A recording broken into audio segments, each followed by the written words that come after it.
2 দিন আগে মানে? কাহিনী কি বল। সাদাত ভরকে গেল। ভুল কথা বলে ফেলায় জিভ কাটল।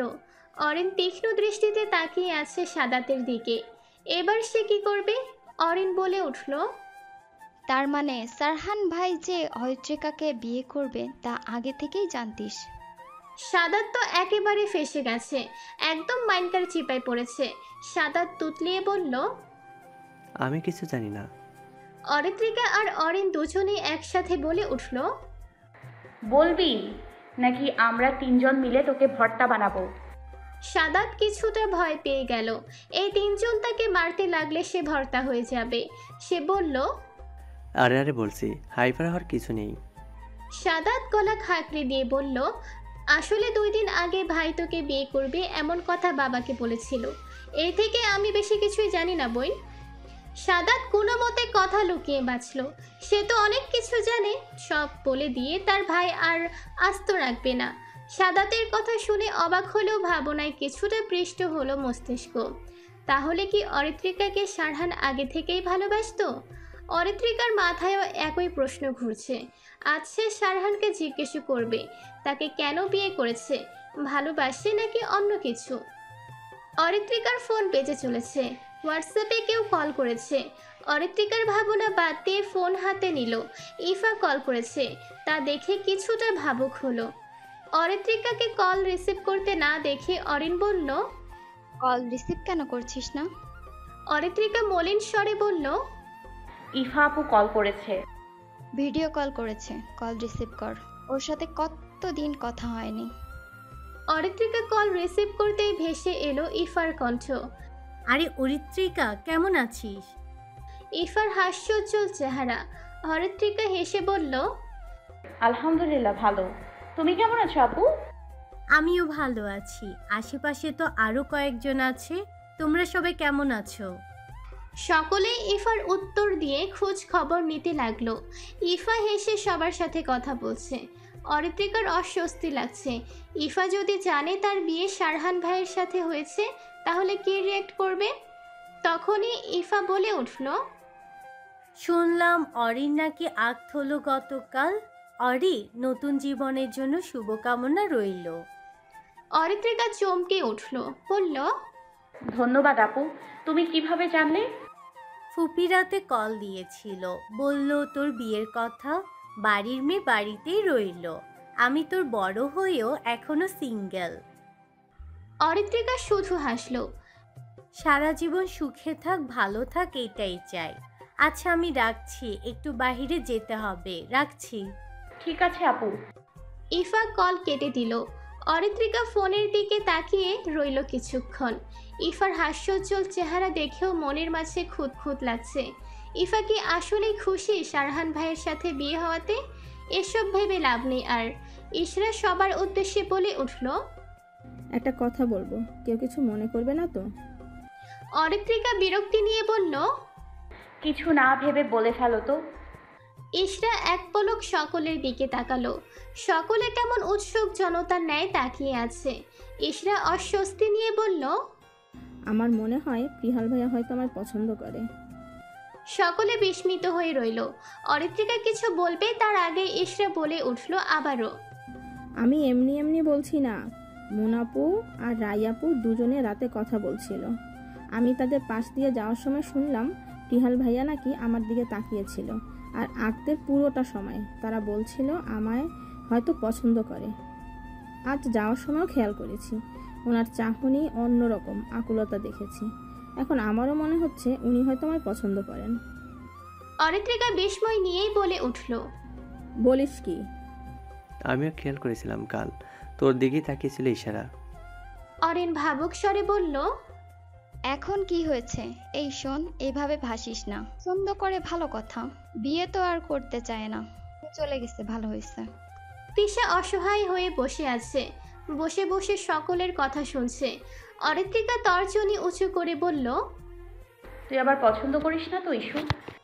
ইশরা ঘাবড়ে গিয়ে বলল, আরে তেমন কিছু না, আমি তো তোদের এমনিই বললাম। তাও ভালো। রাত 10টা বাজে। সারহান একটু আগে পার্টি অফিস হতে ফিরেছে। সামনে ইলেকশন, তার বন্দোবস্ত হচ্ছে। আজ মিটিং ছিল দলের লোকের সাথে। ভাবতেই অবাক লাগে তার। এমপি তো সে হতে চায়নি, কিন্তু ভাগ্য তাকে এখানে নিয়ে এসেছে। এমপি মহোদয়ের মৃত্যুর পরে তাদের দল হতে একজনকে এই পদে দাঁড়ানোর কথা বলা হয়। সকলেই শারহানকে দাঁড়াতে বলে। শারহানের ইচ্ছা না থাকলেও দলের আর মানুষের জন্য এমপি পদে দাঁড়িয়েছে সে। 2 দিন পরে বিরাট জনসভা আছে, তাকে জনগণের সামনে ভাষণ দিতে হবে। সেটা নিয়েই আজ মিটিং ছিল। আজ সারাদিন এসব ব্যস্ততায় গিয়েছে। শরীর বড্ড ক্লান্ত তার। শারহান ক্লান্ত শরীরে রুমে প্রবেশ করলো। চোখ বুলিয়ে নিল। চোখ দুটো অরিত্রিকাকে খুঁজছে। আশাহত হলো সে। অরিত্রিকা নেই রুমে। শার্ট খুলে রেখে ফ্রেশ হওয়ার জন্য যাবতীয় জিনিস নিয়ে ওয়াশরুমে প্রবেশ করলো সে। অরিত্রিকা 2 হাতে কফির মগ নিয়ে রুমে আসলো মাত্র। নিচ থেকে উপরে আসতে তার অবস্থা নাজেহাল। শাড়ি পরে আসতে অনেকবার শাড়িতে পা বেঁধে পড়ে যাচ্ছিল। লম্বা শ্বাস নিয়ে বেলকনিতে গেল সে। অরিত্রিকা বসে পড়ল কার্পেটে। কফির মগ দুটো হাত হতে নিচে নামিয়ে রাখলো। অরিত্রিকা আজ নিজ হাতে বেলকনি সাজিয়েছে। নিজের মন মতো ফুল গাছ এনে সাজিয়ে রেখেছে। কার্পেট বিছিয়েছে। মনোমুগ্ধকর পরিবেশে বানানোর জন্য লাইটিং করেছে। টিপটাপ করে বাতিগুলো জ্বলছে। শারহান ওয়াশরুম থেকে বের হলো। আলমারি হতে টি শার্ট পরে নিচে যাবে অমনি কারো আওয়াজে থেমে গেল। বেলকনিতে আসুন তাড়াতাড়ি, আমি অপেক্ষা করছি। অরিত্রিকার কণ্ঠস্বর শুনে শারহান এগিয়ে গেল সেদিকটায়। বেলকনিতে প্রবেশ করতে লাইটিং আর সাজানো দেখে অবাক হলো সে। সে বুঝলো এটা অরিত্রিকার কাজ। ভালো লাগলো তার। তার ফাইরোজ আস্তে ধীরে মানিয়ে নিতে শুরু করেছে তাহলে। শারহানকে ঠাই হয়ে দাঁড়িয়ে থাকতে দেখে অরিত্রিকা বলল, আমার পাশে বসে পড়ুন, আজ আমরা একসাথে কফি ডেট করব। শারহান শুনে মৃদু হাসলো। সে অরিত্রিকার পাশে বসলো। অরিত্রিকা শারহানের হাতে কফি ধরিয়ে দিল। শারহান মৃদু হেসে বলল, শুনেছি সকালে বিয়ের আগে কফি ডেট করে, এখন দেখছি বিয়ের পরেও কফি ডেট করে। ইন্টারেস্টিং।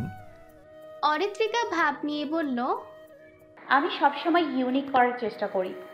শারহান মাথা দুলিয়ে সাই জানিয়ে বলল, good, I like it. Aritrika খুশি হলো শুনে। সে বলল, কফি খেতে শুরু করুন, ঠান্ডা হয়ে যাবে। শারহান কফিতে চুমুক দিল। দুজনের দৃষ্টি বাহিরে। আনমনে রাতের প্রকৃতি দেখতে দেখতে কফি খেতে ব্যস্ত তারা। শারহানের ক্লান্তি এক নিমিষেই শেষ। মনও ফুরফুরে, শান্তি লাগছে খুব। তার যান্ত্রিক জীবনে ফাইরোজ নামক সুখের অভাব ছিল বোধহয়। তার জীবনে প্রেয়সী আসার পর থেকেই জীবনটা নতুন মোড় নিল। শারহান ভাবে তার প্রেয়সীর আগমন আগে কেন ঘটল না তার জীবনে। এই যে আজ তার সুখ সুখ অনুভব হচ্ছে। মনের মাঝে নীরব ঝড় থেমে গেছে। প্রণয় এসে ধরা দিচ্ছে মনের মধ্যিখানে। দুজনের কফি খাওয়া শেষ। অরিত্রিকা সাহস করে শারহানের কাঁধে মাথা রাখলো। শারহান তাকিয়ে কিছু বলল না, মৌন রইল। অরিত্রিকা বাঁকা চোখে তাকিয়ে শুধালো, আপনি আমায় ভালোবাসেন? শারহান শান্ত স্বরে বলল, এই প্রশ্ন হঠাৎ? অরিত্রিকা গুছিয়ে উত্তর দিল, গতকাল হতে একই প্রশ্ন মাথায় ঘুরছে, অনেক ভেবেও উত্তর পেলাম না। হঠাৎ বিয়ের কথা বললেন কেন? শারহান সোজাসাপটা উত্তর দিল, ভালোবাসি তাই। অরিত্রিকা অপ্রত্যাশিত কথা শুনে স্তব্ধ হয়ে গেল। এটা কি শুনল শারহান তাকে ভালোবাসে? বিশ্বাস হচ্ছে না তার। সব কিছু স্বপ্ন মনে হচ্ছে। এটা কিভাবে সম্ভব? শারহান অরিত্রিকার কোমল হাত মুঠোবন্দি করে মৃদু হেসে বলে উঠল, জানি না কখন তোকে দেখতে দেখতে ভালোবেসে ফেললাম, নিজেও বুঝলাম না। আমি যখন থেকে তোর মনে আমায় নিয়ে থাকা অনুভূতির কথা জেনেছি, তখন থেকেই প্রতিটা দিন তোকে নিয়ে বিচলিত হয়েছি। নানা ভাবনায় ডুবে গিয়েছি। তুই আমায় ভালোবাসিস কিনা বোঝার চেষ্টা করেছি। দিন যেতে লাগলো, সব শেষে বুঝলাম আমায় তুই কতটা ভালোবাসিস। ততদিনে আমিও তোর প্রতি দুর্বল হয়ে গিয়েছিলাম। ভালোবেসে ফেলেছিলাম তোকে। তুই আমার হয়ে সারা জীবন থাকিস, আমি তোকে আজীবন ভালোবেসে যাব। তোকে ঘিরেই তো আমার সুখ। অরিত্রিকা সকাল হতে আজ ভীষণ ব্যস্ত। নিজের প্রয়োজনীয় সকল জিনিসপত্র জামাকাপড় শারহানের রুমে এনে হাজির। এখন থেকে এই রুমটাই তো তার। অরিত্রিকা শাড়ির আঁচল কোমরে গুজে নিজ মনে কাজ করে চলেছে। বিছানার ওপর তার জামা কাপড় ছড়িয়ে ছিটিয়ে আছে, একটা জিনিসও নিজ জায়গায় নেই। সে ঠিক করেছে আজ সব নিজের মতো সাজাবে।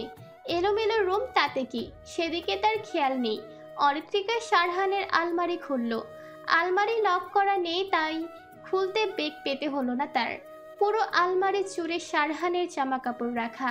সে চোখ বুলিয়ে দেখে নিল ছটপট শারহানের জামা কাপড় এক পাশে গুছিয়ে রেখে নিজের জামা কাপড় অপর পাশে গুছিয়ে রাখতে লাগলো। শারহান রুমে ঢুকতেই কপালে ভাঁজ পড়ল। তার রুমের একই অবস্থা, পুরো রুম এলোমেলো হয়ে আছে, মনে হচ্ছে রুমে যুদ্ধ হয়েছে। সে কিছুটা এগিয়ে আসতেই দেখতে পেল অরিত্রিকা বাড়ির সুশীল বউয়ের ন্যায় নিজের জামা কাপড় গুছিয়ে আলমারিতে রাখছে। সে গিয়ে পেছনের দিকটায় দাঁড়ালো, বুকে হাত গুজে সরু চোখে অবলোকন করছে সবটা। সে জানতো অরিত্রিকা হয়তো কোনো কাজ সুন্দর করে গুছিয়ে করতে পারে না, কিন্তু তার ধারণা ভুল, নিজের চোখেই দেখছে সবটা। শারহান বিছানায় বসে পড়ল, গলা ছেড়ে বলল, এগুলো কি হচ্ছে? আমার রুমের বেহাল দশা কেন? অরিত্রিকা হঠাৎ শারহানের কণ্ঠস্বর শুনে চমকে পেছনে তাকালো, অনেকটা ভয়ও পেয়েছে। সে দেখলো শারহান তার দিকে ভ্রু যুগল কুঁচকে তাকিয়ে আছে। সে তো কাজে মগ্ন থাকায় বুঝতেই পারেনি কখন শারহান এসেছে।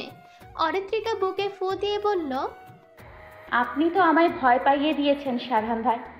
শারহান অরিত্রিকাকে থামতে বলে গুরু গম্ভীর কণ্ঠে বলে উঠল, এই কারণেই কাজিনকে বিয়ে করতে নেই, কোনো কথা বলার সময় হাজবেন্ডকে ভাই বানিয়ে দেয়।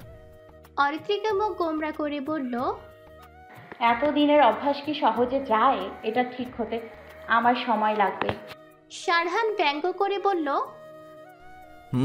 সময় নিতে থাক, এমন না হয় আমাদের সন্তান হওয়ার পর তোকে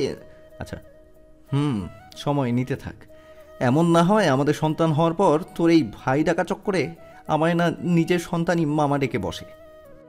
অরিত্রিকার লজ্জা লাগলো শুনে, বারবার মুখ ফসকে ভাই বলে ফেলে সে। অরিত্রিকা লজ্জা ভাব নিয়ে বলল, আচ্ছা আর হবে না, এবার থেকে খেয়াল রাখবো। মনে থাকে যেন, বাড়ির সবার সামনে ভাই ডেকে বসিস না আবার, তাহলে আর আমার প্রেস্টিজ থাকবে না। অরিত্রিকা মাথা দুলিয়ে সাই দিয়ে আবারও কাজে লেগে পড়ল। শারহানের অগোচরে লাজুক হাসতে লাগলো অরিত্রিকা। শারহান অরিত্রিকার দিকে পূর্ণ দৃষ্টিতে তাকালো। হালকা গোলাপি রঙা শাড়ি পরেছে অরিত্রিকা, চুল খোলা, পুরো পিঠ জুড়ে কৃষ্ণ বর্ণের চুলগুলো ছড়িয়ে আছে, চুলগুলো কোমর ছাড়িয়েছে। গোলাপি শাড়িটা যেন খুব করে মানিয়েছে মেয়েটাকে। ছোট্ট বাচ্চার ন্যায় মেয়েটাকে আজ বউ বউ লাগছে।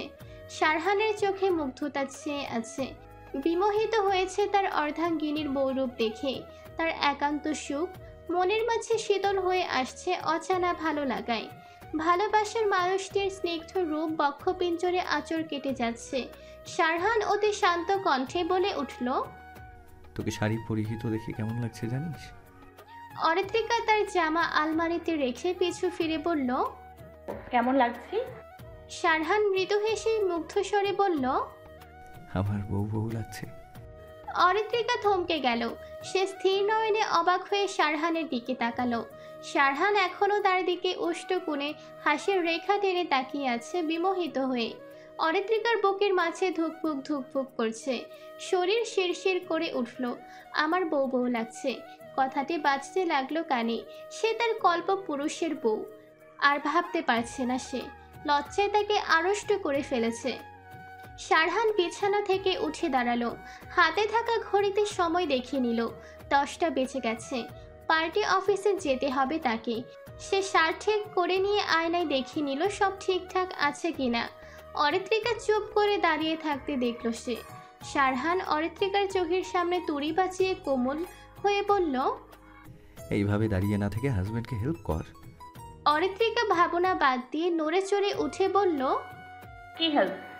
শারহান বলল, আমার ফোন এনে দে। অরিত্রিকা তড়িঘড়ি করে বালিশের পাশ হতে ফোন দিতে যাবে, এমন সময় সিম কোম্পানির মেসেজ আসলো। সে ফোনের দিকে এক পলক তাকিয়ে চমকে উঠল। শারহান শার্টের হাতা ফোল্ড করতে করতে ব্যস্ত ভঙ্গিতে বলে উঠল, কি হলো দে। অরিত্রিকার ফোন শারহানের দিকে বাড়িয়ে দিল। শারহান দ্রুত ফোন পকেটে পুরে নিল। শারহান বলল, সাবধানে থাকবে, আমার আসতে 11টা বাজতে পারে, ততক্ষণ ইশরার কাছে থাকিস। শারহান রুম থেকে বেরোতে যাবে এমন সময় অরিত্রিকা কাঁপা কাঁপা কণ্ঠে বলে উঠল, আপনার ফোনে আমার শাড়ি পরা আগের ছবি ওয়ালপেপার দেয়া কেন? এটা তো আমি ইন্টার ফার্স্ট ইয়ারে তুলেছিলাম। আপনি কোথায় পেলেন? শারহান পিছু ফিরে তাকালো অরিত্রিকার দিকে। সে শীতল কণ্ঠে বলল, যে আমার মনে সব সময় বিরাজ করে তার ছবি ওয়ালপেপারের মধ্যে থাকা অস্বাভাবিক কিছু না। আর তোর ছবি আমার ফোনে ছিল। সাদাত আমার ফোন দিয়ে তোর ছবি তুলেছিল। আরও অনেক ছবি আছে সেই দিনের, পেন ড্রাইভে আছে ওগুলো।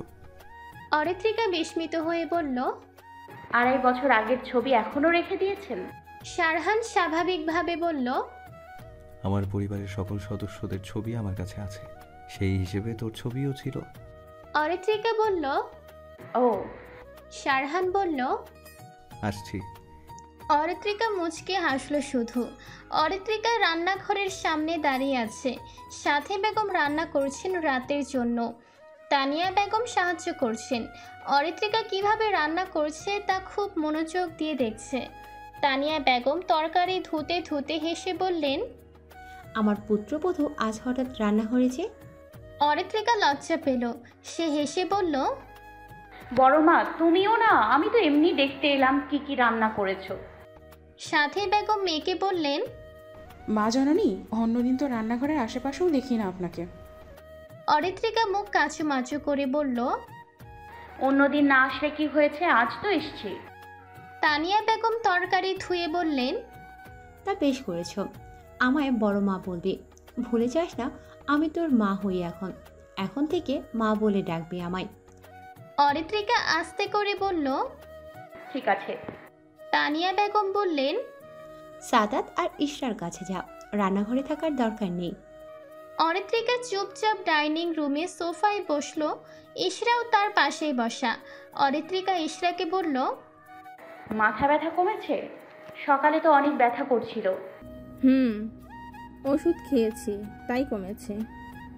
অরিত্রিকা একটু রেগে বলল, ওই নিশাদের বাচ্চার জন্য আজ তোর এই অবস্থা। একবার হাতের কাছে পেলে নাক ফাটিয়ে দিতাম, শয়তান লোক কোথাকার। সাদাত সায় জানিয়ে বলল, আমিও। এত বড় সাহস ওর! আমি তো ভাবতে পারছি না ওই নিষেধের মনে এসব ছিল। আমি তো ভেবেছিলাম আমার পিছু ছেড়ে দিয়েছে। ইসলা মরিন স্বরে বলল, আমি তো ভেবেছিলাম মরেই যাব। অরিত্রিকা ধমকে বলল, এসব বলিস কেন? মুখে ভালো কথা নেই? ইশরা হেসে বলল, আছে তো। শারহান ভাই ওই নিশাদকে যে মারছে, একদম পিটিয়ে সোজা করে দিয়েছে। সেই দৃশ্য কল্পনা করতেই মন জুড়িয়ে যায়। সাদাত আর ইশরা অবাক হয়ে বলল, শারহান ভাই? অরিত্রিকা জিভ কাটল। সাদাত বড়দের মতো ভাব নিয়ে বলল, নিজের হাজবেন্ডকে কেউ ভাই বলে? অরিত্রিকা বলল, আরে ভুলে বলে ফেলেছি, আগে তো এমনিই ডাকতাম, বুঝতে পারছি না কি বলে ডাকবো। ইশরা ভাবুক হয়ে বলল, মুভিতে দেখেছি হাজবেন্ডকে ও গো, কি গো, এই যে শুনছো এমন করে ডাকে। তুইও ট্রাই করে দেখতে পারিস। অরিত্রিকা মুখ কুঁচকে বলল, এগুলো বলে কেউ ডাকে? সাদাত ইশরার কথা শুনে হেসে উঠল। ইশরা চোখ পাকিয়ে বলে উঠল, এ হাসছিস কেন? সাদাত হাসতে হাসতে বলল, ও গো, কি গো, এগুলো শুনে অদ্ভুত ডাক সব। অরিত্রিকা হতাশ হয়ে বলল, তাহলে নাম ধরে রাখবো? সাদাত বলে উঠল, এই না, দেখা যাবে তোকে না বেয়াদব বলে চর মেরে দেয়। অরিত্রিকা ভ্রু কুঁচকে বলল, আমার রেসপেক্ট দিয়ে কথা বলো দেবরজি, ভুলে যেও না আমি তোমার ভাবিজি।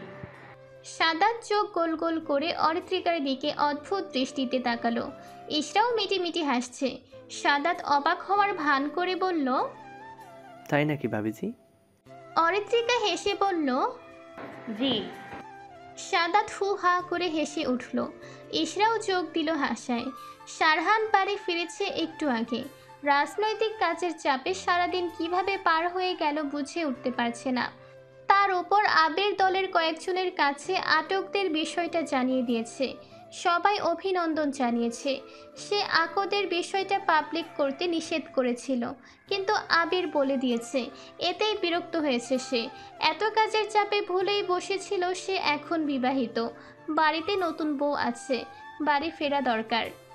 শারহান ফ্রেশ হয়ে ডিভানে বসলো। মাথা ব্যথা করছে তার। অরিত্রিকা কফি আনতে পাঠিয়েছে সে। অরিত্রিকা কফি হাতে প্রবেশ করলো তখনই দ্রুত পায়ে এগিয়ে গেল শারহান